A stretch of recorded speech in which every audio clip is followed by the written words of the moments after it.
My 24F fiancé, 25M, returned an award he received at work, and he believes that's why he didn't get promoted. Hey everyone, I've been reading here for a while, but now I'm in need of some advice. My fiancé, Matt, got recommended for a training assignment a few months back for a job opening that was coming up. He was the only one training for it, and he showed me his review afterward, which was full of positive feedback. But to his shock, he didn't get the position. He's been really down about it these past few days, and then he told me something I didn't know. He got an award at work a few weeks back during a meeting, but he returned it to his manager. The same manager who recommended him for the job, by the way. He said he doesn't like awards and never even told me about it. Matt also told his boss that he didn't appreciate being blindsided and was really stressed that day. He even asked not to be given an award again, and now he thinks that's why he didn't get the promotion. When I asked Matt why he didn't tell me about the award incident, he said work was his space and didn't concern me, which honestly stung. He's also been talking about leaving the company, which he's been at since his college internship. My mom suggested I encourage him to talk to a professional about why the award bothered him, and maybe about our relationship too. My dad, on the other hand, thinks I should reconsider everything because Matt created a mess that's hurting his career. I want to suggest therapy to Matt before making any decisions, but my dad doesn't think I should even give him a chance. I feel like seeing if he's open to getting help is the right call, not just for his job issues but also for us. But I'd love to hear if I'm handling this the right way. I mentioned in my last post that I'd see if Matt would consider therapy before making any big decisions, because I believe in giving people a chance to work on themselves before jumping to conclusions. My mom agreed, but my dad keeps saying Matt created his own problems. Despite that, I went ahead and talked to Matt about it. Before bringing up therapy, I asked Matt why he turned down the award when everything at work seemed to be going so well. He reminded me about the great review he got for the training assignment, but he also said he sees work awards like participation trophies that he wants no part of. I asked him directly if his award felt like that, and he explained it was actually a certificate recognizing his efforts, especially when helping coworkers with computer tasks on Microsoft Teams. He admitted it wasn't just a participation award, but he still viewed all awards the same. He also felt that accepting awards makes people seem less genuine, and by rejecting it, he was showing he was down to earth. When I suggested he could have just accepted the award and kept it at home without making a scene, Matt said it was his way of showing he wasn't a management suck-up, and that he'd be the same guy even if promoted. He talked about seeing others lose friends at work after crossing over to management because of an us versus them mindset. He even compared his gesture to the guy who rejected the Nobel Peace Prize, a reference he picked up from Captain America, the Winter Soldier. He didn't even know the person's real name, just the movie reference because he's a big Marvel fan. I asked if he regretted giving the award back, especially since he seemed to have sabotaged his chances after doing well in training. That's when he mentioned thinking about suing the company for treating him unfairly. He also shot down the idea of therapy, saying he did nothing wrong. When I told him it hurt that he said his work life didn't concern me, he brushed it off, saying there were things he said at work that I wouldn't approve of, but it was his space, just like managers gossiping about their staff. I tried to remind him that we're engaged and our relationship isn't the same as a workplace dynamic, but he fired back saying I wasn't supporting him. He shut down the idea of couples counseling too, and that's where we left things. I'm stuck between wanting to support him and feeling completely shut out. Any advice on how to handle this would be really appreciated. I've seen some comments saying I threw Matt under the bus by talking to my parents before we discussed everything, so I want to explain why I did that. In my first post, I left out that Matt mentioned quitting his job and working retail because he feels he's hit a dead end and would be more respected there.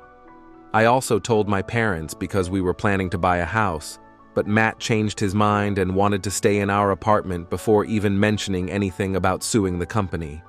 He told me he didn't mind earning less as long as he felt respected, and at that point, I was still willing to work things out if he'd consider therapy or couples counseling.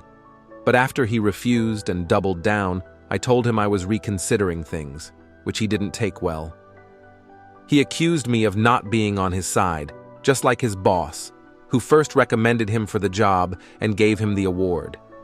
Since then, he's been distant, sleeping on the couch and eating alone. I'm making arrangements to bring some of my stuff to my parents' house on Friday. It just feels like he's thrown everything away for no reason, especially after getting such a great review. Learning about everything he kept from me really stings, and I'm even considering talking to someone myself because this has been a lot to handle. Matt's words that I never knew him at work keep playing in my mind, and it's like I'm seeing a completely different side of him now. Matt's idea of rejecting the award came from a scene in Captain America, the Winter Soldier, where a character rejects the Nobel Peace Prize. He didn't know much about the actual reference, just that it was in the movie. He told me it was a selfless thing to do, and thought it would make him look like he wasn't a management suck-up to his coworkers. He said this would help his chances as a manager by making him seem down to earth when he eventually got promoted. Matt's now saying he wants to sue the company because they wrongfully removed him from consideration for the job after he expressed his dislike for awards, even though he had a great review from his training. He claims it would also benefit other employees who feel pressured to accept awards to advance in their careers because he believes that all awards are participation trophies. After I suggested therapy and Matt refused to admit any wrongdoing, I decided to reevaluate our relationship based on his willingness to get help. I'm planning to move my things to my parents' house on Friday, but Matt's been treating me like I don't exist since I told him I'm done. He's been eating alone, sleeping separately, and barely talking to me, saying I'm attacking him just like his boss did. I'm just trying to get through until Friday, but it's been tough watching him turn on me. Since my last update, I've moved in with my parents, and the transition was really stressful. Before I even had a chance to tell everyone what was going on, Matt posted a long message on Facebook and Twitter explaining his side of the promotion situation to his coworkers. He said he wanted to get his story out before the wrong people did. In his post, Matt claimed his bosses wrongfully rescinded his promotion because he told his manager he didn't like awards, even naming his manager in the post. He described how he respectfully spoke to his boss privately instead of refusing the award in the meeting because he wanted to handle it with respect. But what really caught me off guard was when Matt claimed his manager knew about his anxiety around awards and gave him one anyway, supposedly knowing it would hurt his focus. Matt has never mentioned anxiety to me, not once in our entire relationship, and he certainly never told me that he'd talked to his boss about it either.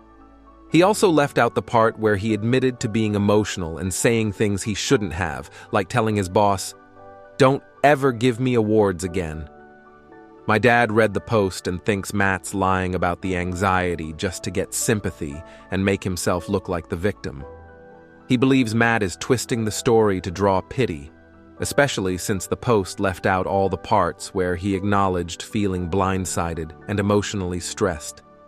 It's been a lot to process, and now many of our friends and family are aware of what's going on because of Matt's public posts. I'm trying to move forward, but it's hard seeing him portray himself this way when I know there's so much he's leaving out. So, Matt's been on this whole mission where he says he's suing the company not just for himself, but for others who may feel pressured to take awards to move up. He's trying to position himself as some kind of hero, saying he's fighting for them. He claimed it was unfair of his boss to deny him the promotion for mental health reasons that his boss supposedly knew about, and that he's trying to pave the way for others dealing with similar issues. He even compared himself to Kyrie Irving, the NBA player who refused to get vaccinated and missed a ton of games because of it. Matt admired how Kyrie fought against the backlash and eventually forced the Brooklyn Nets to let him play. Matt said he didn't agree with Kyrie's stance on vaccinations, but he respected how he stood his ground and made the team cave, which Matt thought was proof that companies would eventually fold under pressure from employees, Just like Kyrie, Matt wants to be a voice for the voiceless at his job, specifically those who feel pressured to accept awards just to advance. He even said he wants to make management bend to his demands through his lawsuit, framing it as if he's doing this for the employees. He went as far as to say that I broke up with him because I didn't support his mental health condition, just like his boss, even though he never once mentioned anything about having a mental health issue to me. He also conveniently left out that he told his boss off and made a scene about the award. My dad thinks Matt might be lying about the mental health angle just to make himself look like a victim and create a stronger case, or simply to smear the company. My dad even called him the fake Captain America from the Falcon and the Winter Soldier TV show and showed me some clips to explain what he meant.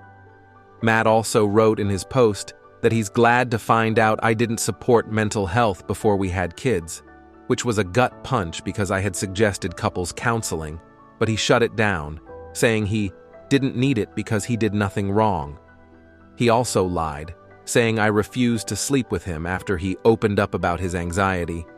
But in reality, he's the one who decided to sleep on the couch and accused me of not supporting him like his boss.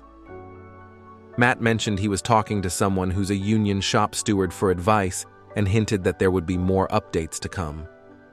Since his post, my parents and I have been dealing with non-stop calls from friends and family who saw his Facebook post, he tagged me in it, and wanted to know what was going on.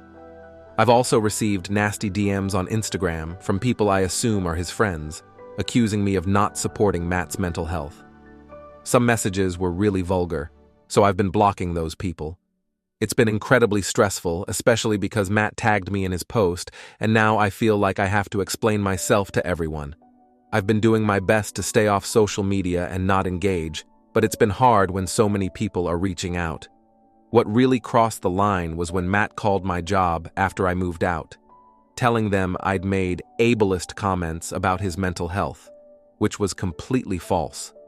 I had to meet with HR to explain the situation, and while I don't think anything serious will come of it, it was a huge shock and really upsetting. My dad's been furious about it and is suggesting we talk to a lawyer, possibly for defamation or something similar, considering the damage Matt is trying to cause.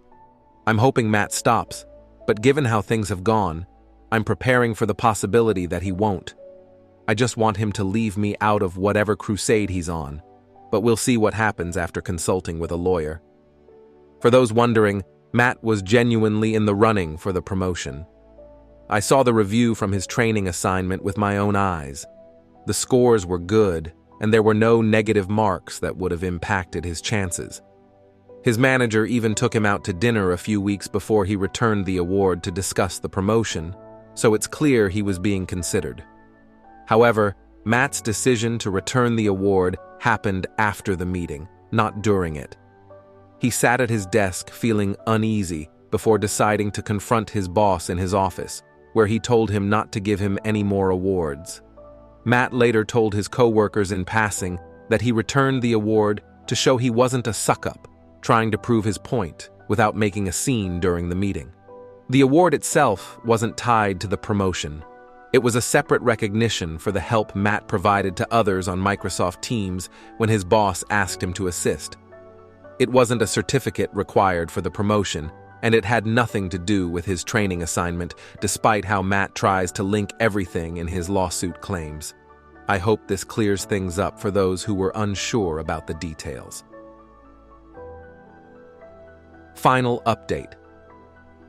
This will probably be my last update for a while, so I'm adding it as an edit since I've hit my limit for updates on some places. My dad managed to connect with a lawyer, and after hearing everything, the lawyer suggested we send Nate, my ex-fiancé, a cease and desist letter, specifically about contacting my job and tagging me in his social media posts. We're looking into other actions too, but I wanted to touch on that since many of you suggested it. Things have calmed down a bit at work since HR called me in to discuss Nate's call. We had another meeting afterward, where I explained everything, including showing them Nate's Facebook rant.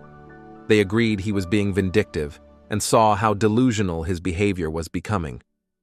However, my dad had another suggestion too. He thought it would be a good idea for me to reach out to Nate's company. So I called and was eventually able to speak with Nate's manager, John. After explaining who I was, John called me back the same day, and I told him that I just wanted to clarify a few things. I mentioned how Nate's Facebook post led to our breakup and how he had contacted my job as well. John said he had seen Nate's post too after one of the employees showed it to him. When I asked John about the promotion Nate was training for, he confirmed it was legitimate and that Nate was the only candidate. He explained that he saw potential in Nate from his college internship days, noting how Nate was a hard worker and smart, earning honors in both high school and college, and how it showed at work. John even gave Nate extra hours when he asked for them early on and helped him transition to a full-time role. John described Nate as humble and appreciative in those early years, but said something changed, and Nate seemed to let it get to his head over time. John told me that Nate's annual reviews were consistently among the best, and that's why he recommended Nate for the upcoming vacancy, which would have come with a nice raise. Nate didn't even have to apply. John personally offered him the chance to train for the position, which Nate accepted eagerly. The training went well, and when I mentioned that Nate had shown me his training review, John confirmed that it was true. Nate had done great work. But when it came to the award Nate returned, John shared some details I hadn't heard before.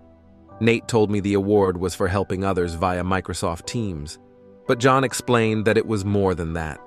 Nate often stayed late to help coworkers with assignments outside of his duties, and he even helped someone meet a critical deadline by working overtime. Nate received a certificate and extra PTO during a meeting, and John said Nate accepted it shyly at first. However, later that same day, Nate came to John's office looking visibly upset. When John asked if something was wrong, Nate went off the rails, raising his voice, looking stressed and saying he felt blindsided by the award. John confirmed that Nate told him never to give him an award again, adding that Nate used profanity and stormed out of the office, leaving the award behind. John tried to find Nate a few minutes later, only to discover that Nate had left almost an hour before his shift ended. He called Nate twice to check if he was okay, but Nate didn't pick up. I had no idea that he left work early that day.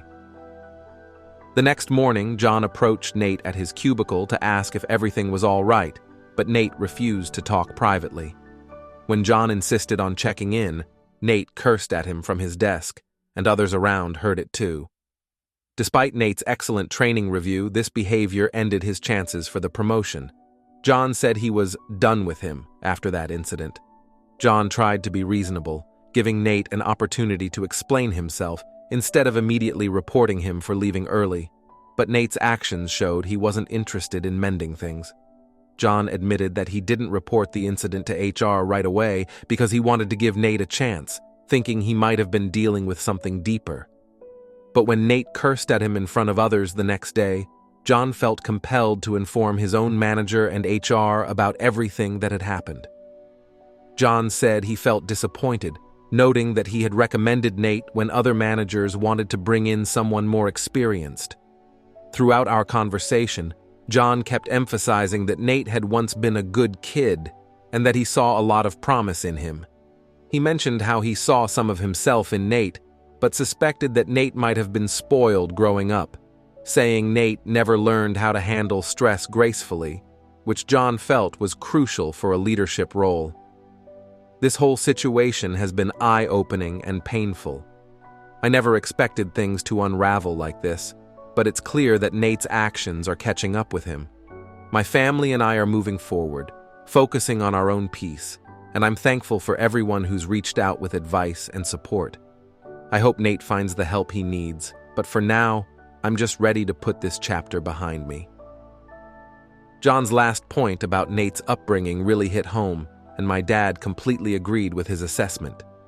Nate was in honor societies in high school and college, always on the dean's list, and his parents never required him to work. He took a retail job back in the day, but only because his friends were working there. As long as he kept his grades up, his parents paid for everything: his car, gas, and his entire college education. They never pressured him to work or contribute financially. I, on the other hand, paid my way through school, sometimes having to take semesters off when I couldn't cover the costs due to fluctuating work hours. When people ask how I didn't see this side of Nate, it's hard to explain. He was always sweet when life was good. His boss, John, said the same thing. The award triggered something in Nate, and instead of handling it maturely, he lashed out.